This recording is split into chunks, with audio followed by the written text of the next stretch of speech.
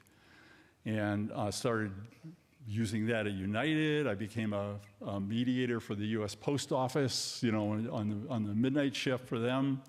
I was just having a great time. Then 9/11 happened, ridership went down on the airplanes, and they said, no, I can't do that stuff anymore at work, go back to the machines.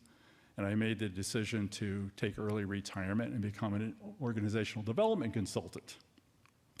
And as an independent consultant, one thing I started learning was, number one, I learned a lot of good theories and ideas about conflict management in graduate school, and I took courses from other people that were shorter but more practical, tips and tricks to use in conflict management, and they were all wonderful things and useful, and there were certain times when you're working with a group when none of that helped. They were just having a really difficult time getting together and figuring things out. And I would find myself just kind of on instinct doing something, pulling something out of the air to do. And as soon as I did it, it completely changed the situation. I worked with a husband and wife who were getting divorced, and were totally arguing over what the kids needed in terms of what type of education and training do they need to be given a regimented, these are the rules, you have to follow them if you want to be successful, versus, no, follow your heart. And they just went back and forth for arguing angrily for 3 meetings. And I finally said, when you come back the next time, I want you to tell me what is it that you appreciate about the other person as a parent. And it completely changed the conversation. It wasn't in any theory books. I didn't have some theory about why to do that. I just did it. And at that point, it became easy to resolve their differences. So I realized that there was something going on that you couldn't theorize about. Not that the theory and the things I had learned in school weren't helpful, but they weren't the whole answer, that there was more there than I could put my fingers on. I started reading spiritual books. I took a 3-month class in meditation, which I didn't become a full-time meditator. It's kind of not my thing, but I did use the skills from time to time. And then I went to a thing called holotropic breathwork. It was developed by Stan and Christina Groff as a way to access altered states of consciousness without using drugs. And I did 40 of those sessions over 5 years, and twice I had a deep spiritual experience. The process was lie down, you had somebody sitting with you to make sure you were safe. Cover your eyes, they played loud evocative music, breathe deeper and faster than normal, and within a short time you'll go into this altered state of consciousness. And these 2 times, all of a sudden, I couldn't feel my body. I didn't even have a sense of having a body. I couldn't hear any music. I couldn't hear the noise of the people around me. I couldn't feel the floor underneath me. I was immersed in this infinite sea of energy, knowing in a way that you couldn't describe as a human being, loving as in a way that wasn't about human love. And I instantly knew that I and everything had come out of this sea of energy, and that I was both loved by it, and I was loved in some sense because I had come from it.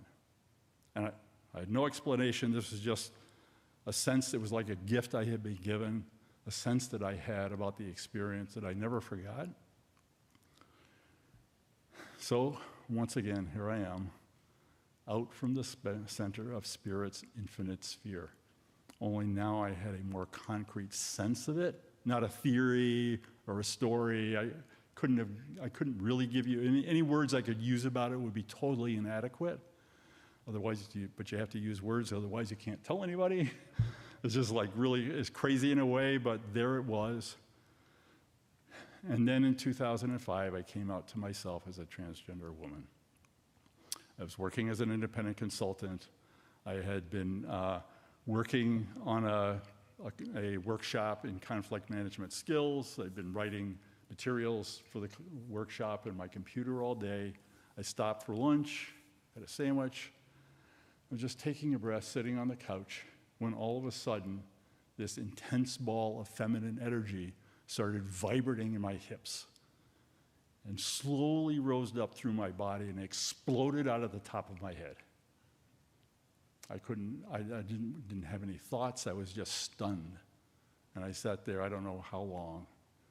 And as I slowly came out of it, I knew what I had to deal with, that I was trans.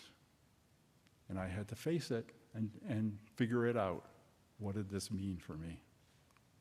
Now, I met some transgender people, and I was in the Unitarian Church, and they tried to be as welcoming as they could, so I met some trans people. But it wasn't until this experience, when that solid armor of pretending to be a guy finally got exploded and could no longer keep me from my true self. I came out first to myself. My spouse and I got divorced. It was a friendly divorce. We're still friends after all these years. But for both of us, it just didn't make sense to stay married each for our own reasons. I quickly faced discrimination.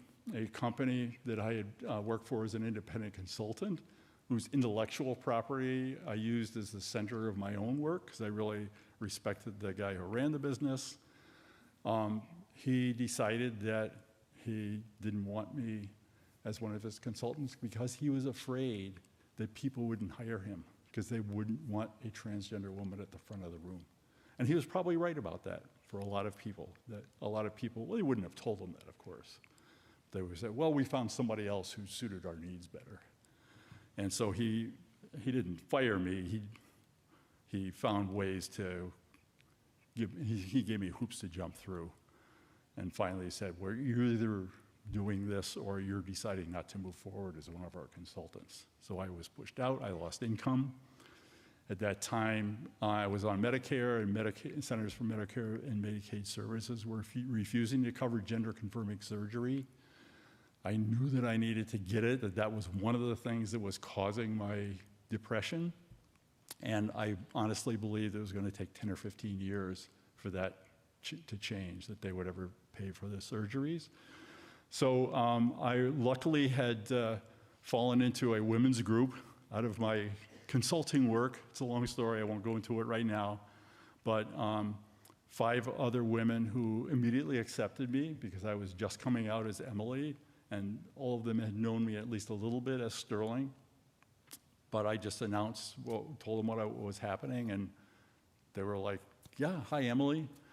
We more and more started our monthly meetings by checking in with each other. So we became more than a group of organizational development consultants. We became a women's group, really being present with each other as we talked about what was happening in our lives. And at one point, one of them said, we need to help Emily raise money for the surgeries.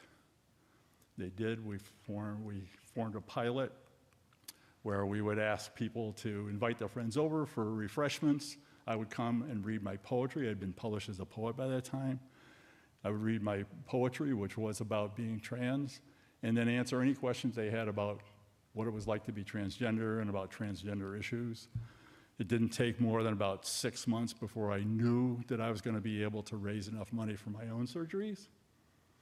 And I also knew, because of intersectionality, that a lot of trans people of color were not going to have that same opportunity, either because of out-and-out discrimination they faced in healthcare, or because they just didn't have access to the same social circles where they could raise enough money to be successful. So even though I got my own surgeries, it took me about a month where I recovered, where I could be out and about again, I started working on advocating even more widely for transgender rights. I wrote to everybody I could, including my own healthcare company. I talked to senators and Congress people and anybody I could. And I started approaching people in a different way, such that the person that I connected with at the Centers for Medicare and Medicaid Services actually used my story as a way to help advance the request to change the denial of surgeries, because I wasn't the first person who wrote in, somebody else did. And so they already talked about, well, this is one of the 15 things we're working on, where people are asking us to stop denying. And there's a variety of things that Medicare and Medicaid services won't pay for, that people are often, sending in letters saying, we think you should stop denying this, and giving their reasons. So she said, I talked to her later, she said, we were always in conversations about whatever the 15 requests were, which ones actually rose to the place where they actually might be successful if there was a comment period open on them, which ones were the most urgent. If you're going to do 5, you can't do 5 at once. Which one's going to be done first? She said, as we were having those conversations, you were always on my mind, because of the way I had approached her and talked to her and told her this, not just my story, but what it was like for other transgender people. That's what helped her to become convinced that this issue needed to come to the forefront, and for her colleagues to agree with her.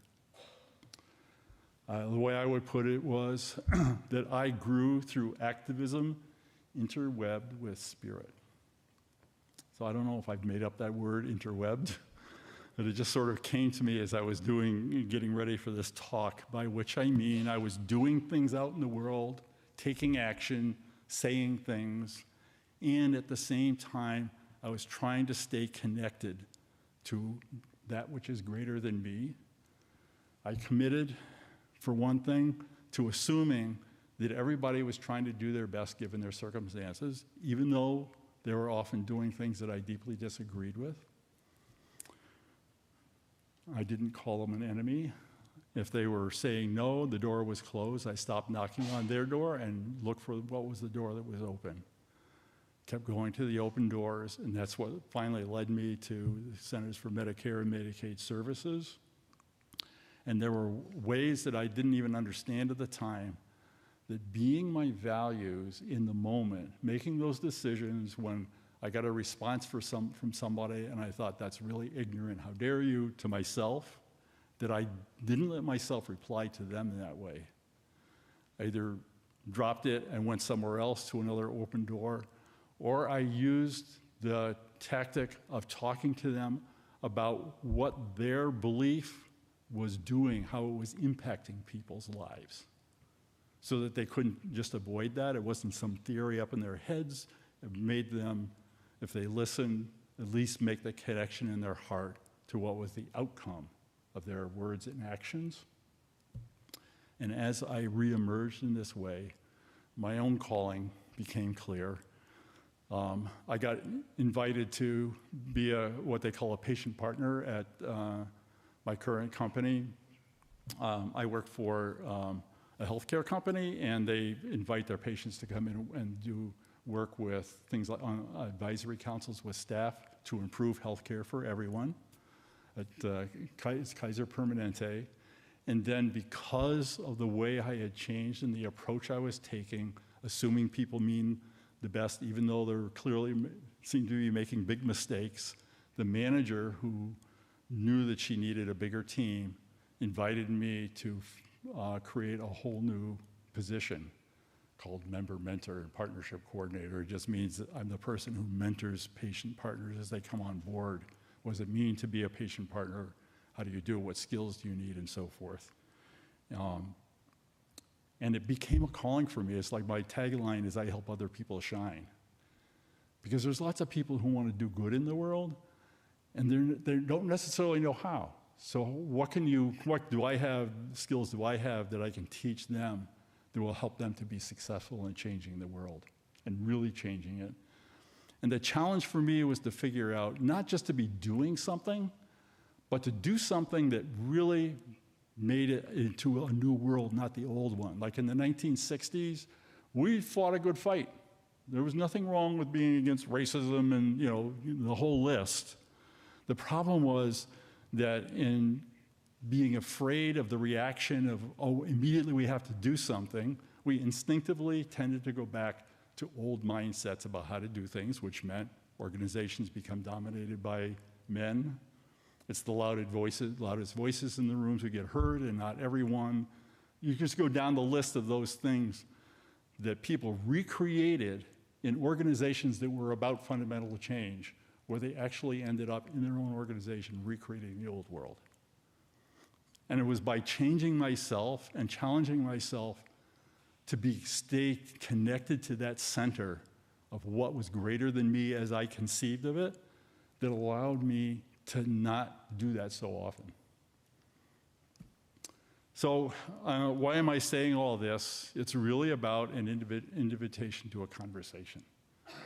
I'm in a conversation constantly with myself, and to the extent that people are willing to do that with me, those who are closest to me, my presencing circle girlfriends, they are all on board with that idea and the practice.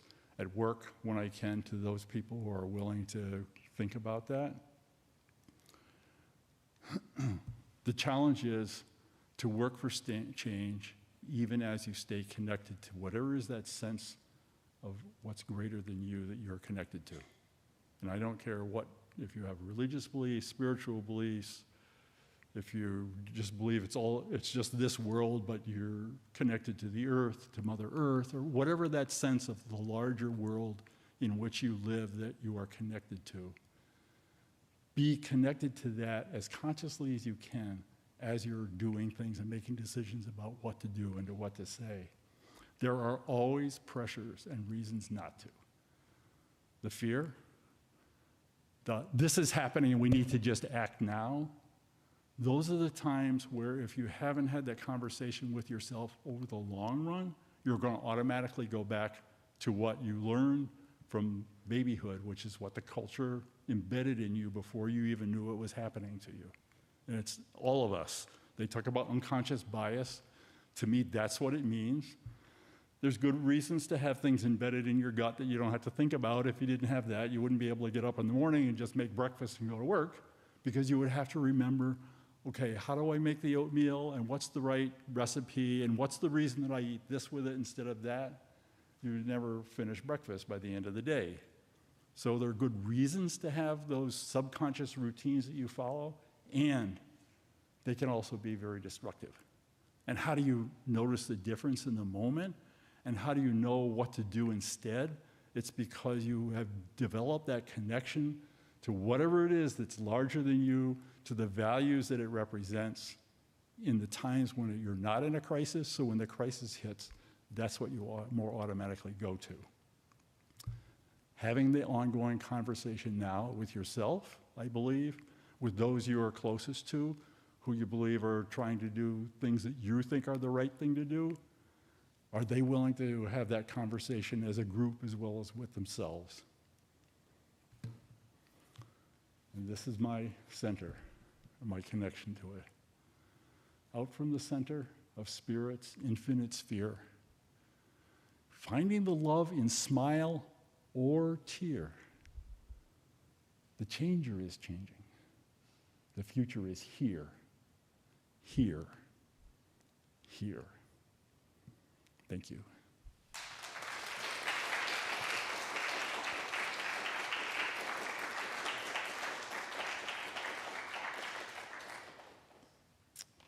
So, I guess. We will now begin the question and answer session. Because this event is being recorded, please raise your hand and wait for a microphone to reach you before asking your question.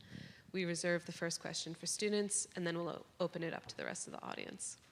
And we'll now take the first question.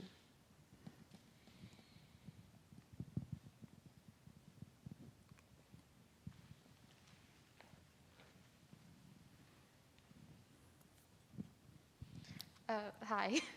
How do you see healing and coming out as connected for you or in general? So hiding was painful. I harmed myself, both somewhat intentionally, although I didn't think of it that way. I was, using the food and so forth. I had open heart surgery last year, which had to do with both the stresses I lived with and some of the foods I ate, which weren't good for me. So without coming out as a transgender woman, I could never have healed from any of the other psychological stuff, because that was the central, deepest, most scary thing that I couldn't face when I was younger. And as long as that was there, there's no way that I could really go back and understand the experience with my stepmother and all that other stuff. So coming out, first of all, to myself was the only way I could actually begin to deal with the pain that I'd experienced, and to begin getting connected back to there's a reason I'm on this earth, and it has something to do with love. I could never really connect with that below the idea level, and without getting down to the heart and the spirit question of it, I never could have dealt with all the pain and started healing from all the pain that I experienced. Does that answer your question? Yeah, thank you.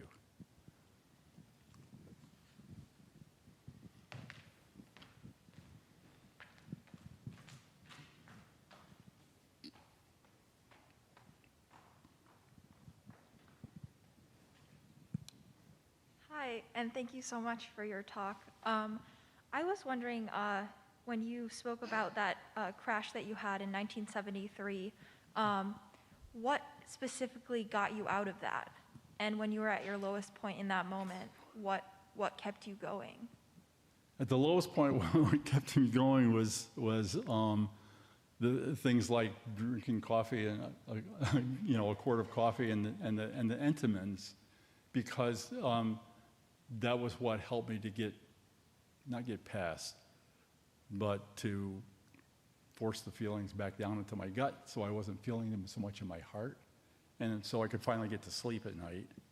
So there was that, and then some of it was like the amateur radio. I'm not a scientist, or math was my worst subject in school, but I'm kind of fascinated about the physical world. In particular, in amateur radio, I don't know if you know anything about radio waves, but they're not really a thing, even though when they go through an atmosphere, they make electrons bounce around. They also carry on throughout the void of space.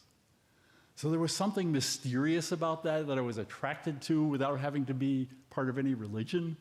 So I like that. And also, like I say, I didn't have to eat and drink coffee to get myself to sleep. I could sit up and go on the radio, and then I would get tired from just going around the different frequencies and whatever, and that would get me to sleep. And then I got into backpacking, so I could go out and, first of all, there were times when I knew about hypothermia, and I would have been kind of okay if hypothermia had happened to me, because it would be a way of escaping the pain. But then more so, I just enjoyed the physical exercise and being out in nature. Yeah, those are the kinds of things. And then because I knew that was helping me get outside of myself in a way, I knew I needed to be even more intentional. So that was, going to the lunch counter. And then actually I had to there was something wrong with my teeth, and I had to see a dentist. I didn't have any dental insurance, so I went to the local hospital where they had a dental clinic. And as I was sitting there, I just got talking to this woman next to me. I had no idea who she was, but it turned out she was a part of that political group I had been a part of in the past. And so as we talked, and my politics came out a little bit for whatever reason, I don't even understand why, and she got a sense of that I was organizable, and then she went back and told her friends, and they realized that I had been around before I collapsed, so they started organizing me and sent my future wife to organize me. So that was it was unintentional, was more me trying to find a way to deal with it and just finding these little ways that kind of sort of worked for me. And then the next step, and then the next step, and then the next thing, you know, here I am, right? Does that answer your question? I don't really have an answer for it, I guess. That's the answer. It does, thank you. Yeah, thanks.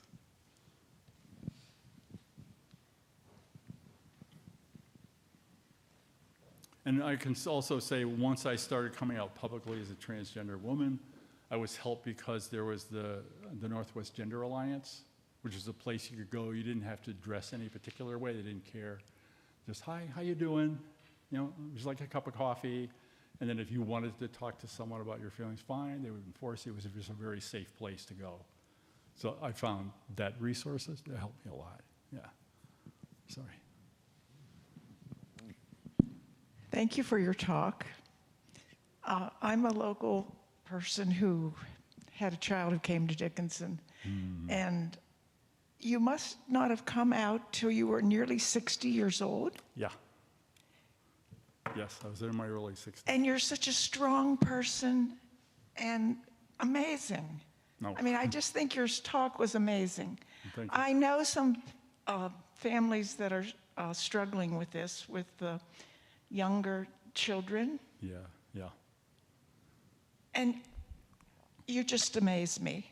I don't know what to ask you, because you must be very strong that you took so long to come out. Yeah, I mean, I tried to commit suicide and explain why I didn't do it. And there were times in my life where I would have been okay if something had killed me. You But I must have didn't had, did you trying have a to kill very myself. strong relationship with your parents? No. I mean, the stepmother maybe not, but your father? I loved my dad, but I didn't go home very much because she was there. And you know, I couldn't avoid her. Right. I went home sometimes, especially after I had kids. Well, these are her grandparents, and whatever I think of her, that's their business to develop their own relationship with her. And do you look at that part of your life where you were married and were the father of your two sons? Is that a period that you look at with happiness? As a large I wouldn't amount use of the word happiness? happy. I love my kids. I can't imagine a world in which I didn't have my two sons. And I would not wish being born trans in 1944 on anyone. But if I hadn't been born as who I was, I wouldn't, and hadn't pretended for so long to be a guy, I wouldn't have my sons, and I can't imagine life without them. So there's no answer to that. I just have to hold both things at the same time. Does that help? Would you It say sounds that was the marriage happy enough? We were happy a lot of the times. We're still good friends. You know, my oldest son is now 40 years old, so we've known each other for 40 plus years. And we still get together because we talk about our kids and how they're doing and so forth, you know, like once or twice a year. As I was trying desperately to pretend to be a guy, the biggest problem for me was the physical intimacy. The emotional intimacy was something I wanted. But then you're emotionally intimate only so long, and then somebody wants to have sex in there. And so I would need to do it. And there was a part of me that wanted to do it and to be, quote unquote, good at it, because that's what being married means. But then it felt very uncomfortable to me, so get the act done and then get back to the emotional intimacy. So I kind of rode that for years, but at the same time I was having these, you know, waves of more or less depression. I was, every once in a while, I would ask her to take the boys out to the park for the day. I would get drunk and listen to Stan Rogers songs. I don't know if you've ever heard of Stan Rogers, a Canadian folk singer. The Mary Ellen Carter, rise again, though your heart it be broken and life about to end. No matter what you've lost, be it a home, a love, or friend, like the Mary Ellen Carter, rise again. And I would get drunk, and that was the only thing, getting drunk like that was the only way I could cry. And it saved my life, and it was a dangerous, foolish thing to do. If I knew this talk was going to be so interesting, I would have brought you my new T-shirt. It says, "I survived the 60s twice." Yes, I've joked to people.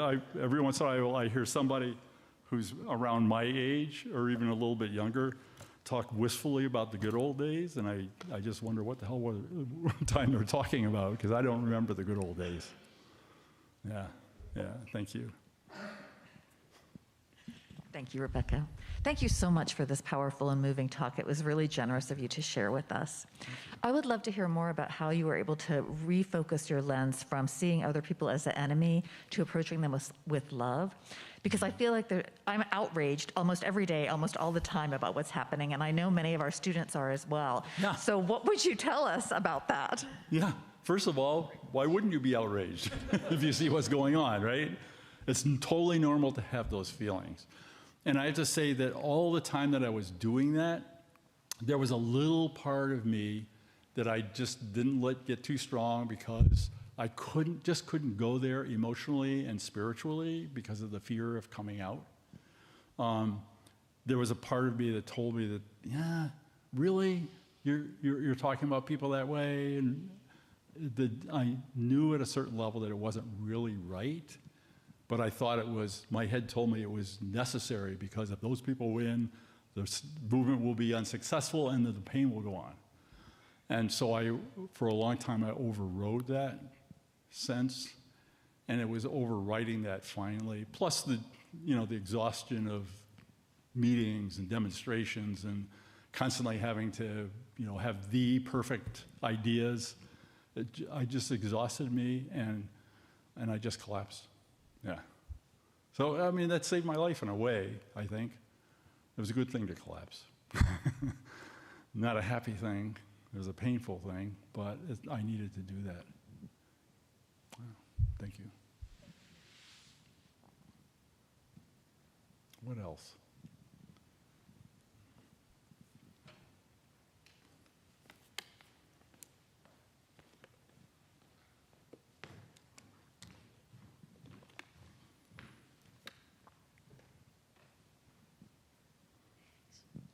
Hi, thank you so much for coming and talking and sharing. I just wanted to ask you about how do you know what's true? So you talked a lot about pretending, and this whole idea of even your body was saying that, hey, this almost the sense of pretending to be somebody else who you weren't, and then explaining somebody else who doesn't believe the truth that you believe in. So how do you know I guess you just know maybe that's the answer, but how do you know when something is true when the whole world is maybe telling you that it's not, or even your own body's telling you that it's not, or and then you have to fight for it and you have to explain it. Yeah.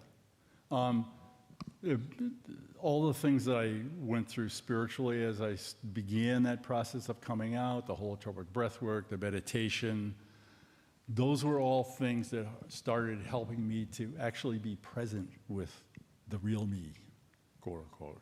And it took something powerful like the holotropic breath work and the experience I had of, all that feminine energy charging through my body. I needed that kind of a powerful thing to bust through that suit of armor that I had developed to protect myself from being present with myself.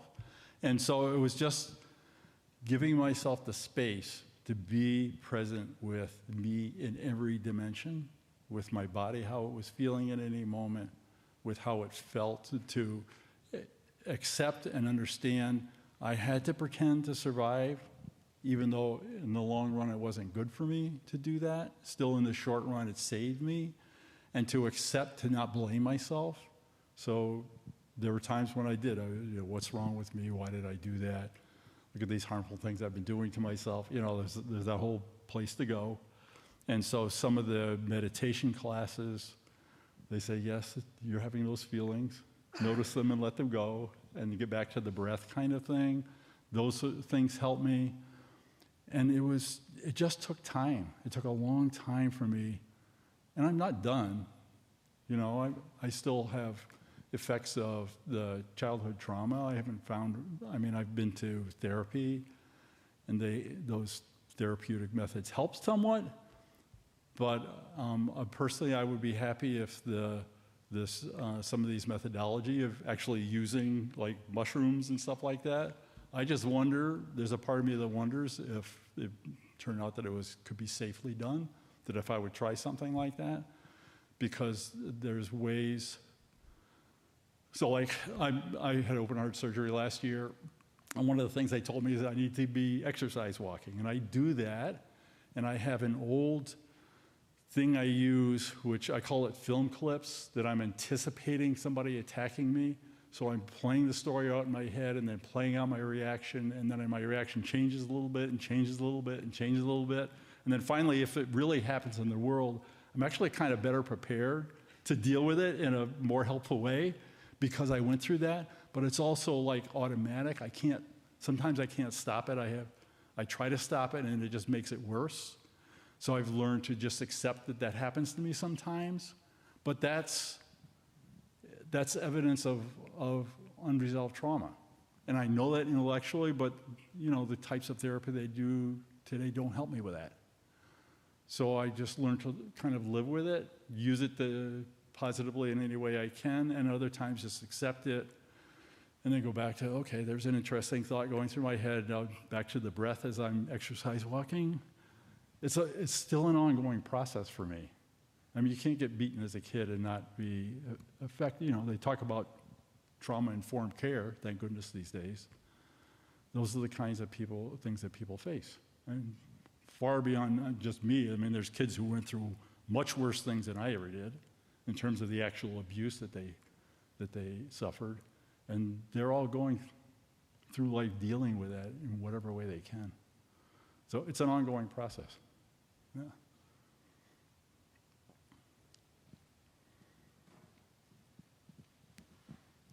Hi, I was wondering if you could talk a bit more about your relationship with your poetry and the role that it's played in finding that wholeness and healing. Okay.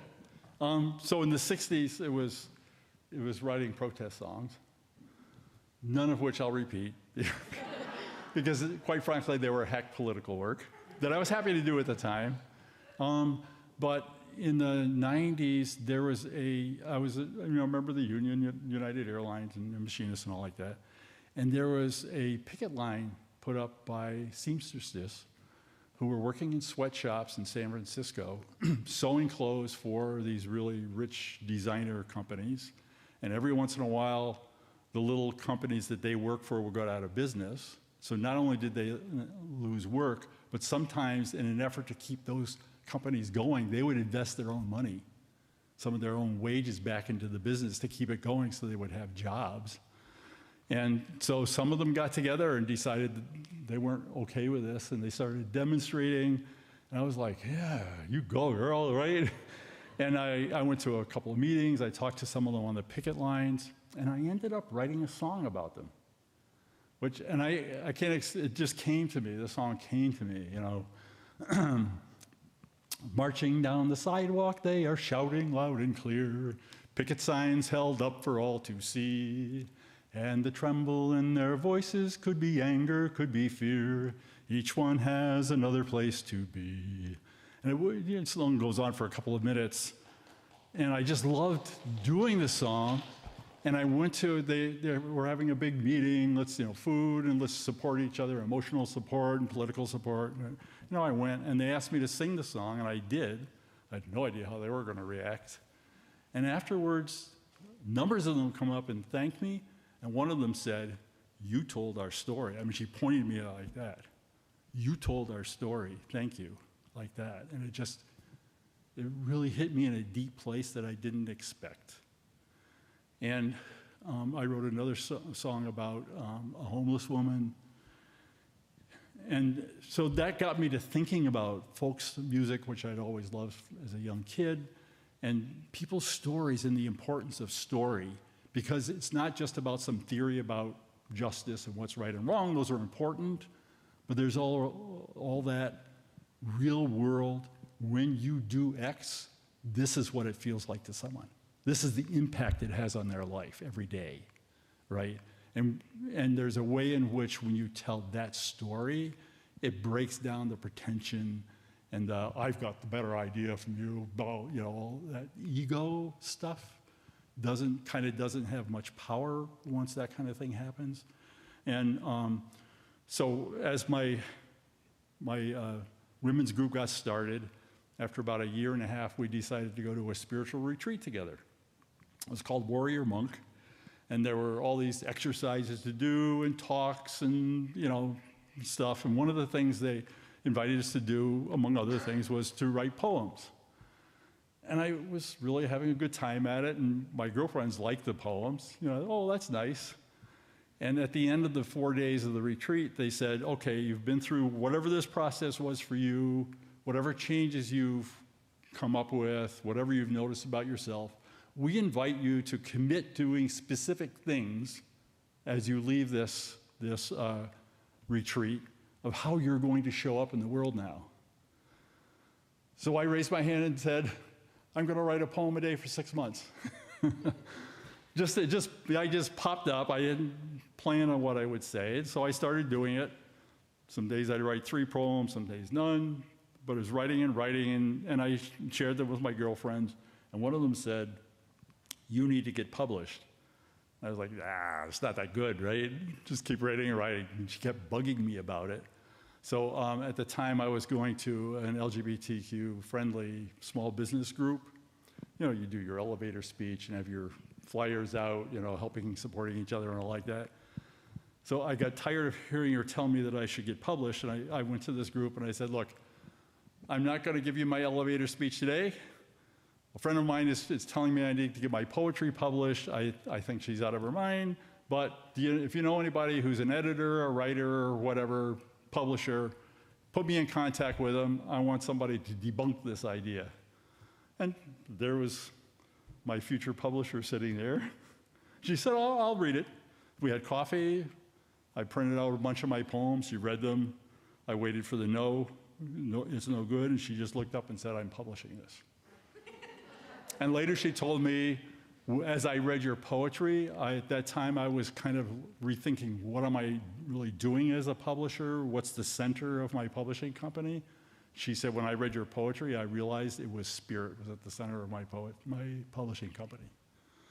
So she published that book of poetry, and I began, reading, going out to doing readings. And people began responding to me in ways that I didn't expect. They would come up to me afterward, and this is all poetry. The first book is all about being trans and coming out and all like that. And they said that it had told them something about their own lives, and they weren't trans. And I've known some of them 8-10 years later. They're not trans. And that really struck me. There's something, you don't have to share my experience to be touched by my poetry, because there's something coming through me as I write, and I started feeling it as I performed. There's something coming through me that, even though I wrote the words, wasn't my conscious intention in some way. And so that was what kept me doing it. And each book I wrote just was like that one. It was serendipitous. There's very little planning about any of it, honestly. Anyway, does that answer your question? Okay, thanks. We have time for one more question.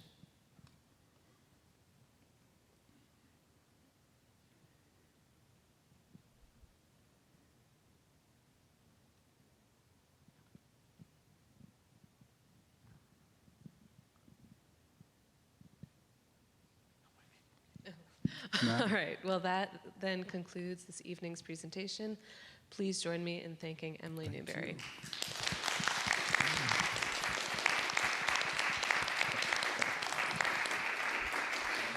Really. Thank you.